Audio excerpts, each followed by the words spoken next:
বালুচরের দীর্ঘশ্বাস ও এক টুকরো সবুজ স্বপ্ন। মমিনপুরের সেই শান্ত গ্রামটিতে যখন জন্ম নিয়েছিলাম তখন আকাশটা ছিল অনেক বড় আর সবুজ ছিল চোখের সীমানা জুড়ে।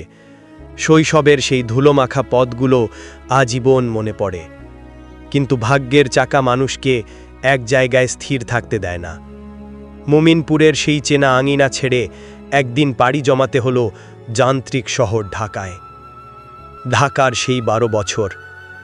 ঢাকার জীবন ছিল এক অবিরাম লড়াইয়ের নাম। দীর্ঘ 12টি বছর আমি সেই শহরের গলিতে গলিতে নিজের অস্তিত্ব খুঁজেছি। রিকশার টুংটাং শব্দ, জ্যামে আটকে থাকা তপ্ত দুপুর আর বৃষ্টির দিনে জলমগ্ন রাস্তা সবই যেন আমার জীবনের অংশ হয়ে গিয়েছিল। লড়াইটা সহজ ছিল না, কিন্তু ঢাকার প্রতিটি ইটের সাথে মিশে আছে আমার 12 বছরের শ্রম আর আবেগ। সেখানে প্রিয়জন ছিল, চেনা ভাষা ছিল, আর ছিল হাজারো মানুষের ভিড়। কিন্তু অভাবের তাড়না আর ভাগ্য পরিবর্তনের নেশা মানুষকে আরও দূরে ঠেলে দেয়।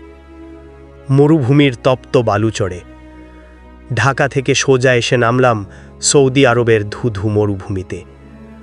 গত 3টি বছর ধরে এই তপ্ত বালু আর খাখা রোদের সাথে আমার নিত্য বসবাস। এখানে আকাশটা নীল, কিন্তু সেই মমিনপুরের মতো মায়া নেই। এখানে মাটি আছে, কিন্তু তাতে ঘাসের কোমলতা নেই। মরুভূমির এই নির্জনতা মাঝে মাঝে বুক চিরে দীর্ঘশ্বাস বের করে আনে। জীবন যেখানে যেমন। আজ যখন পেছন ফিরে তাকাই দেখি অদ্ভুত এক মানচিত্র। মমিনপুরের সেই কাদামাটি থেকে ঢাকার কংক্রিট, আর এখন আরবের তপ্ত মরুভূমি।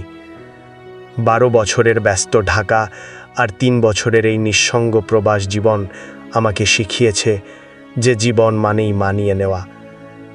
প্রবাসের এই কঠোর পরিশ্রমের মাঝেও যখন চোখ বুজি তখন ভেসে ওঠে মমিনপুরের সেই ফেলে আসা বিকেলগুলো।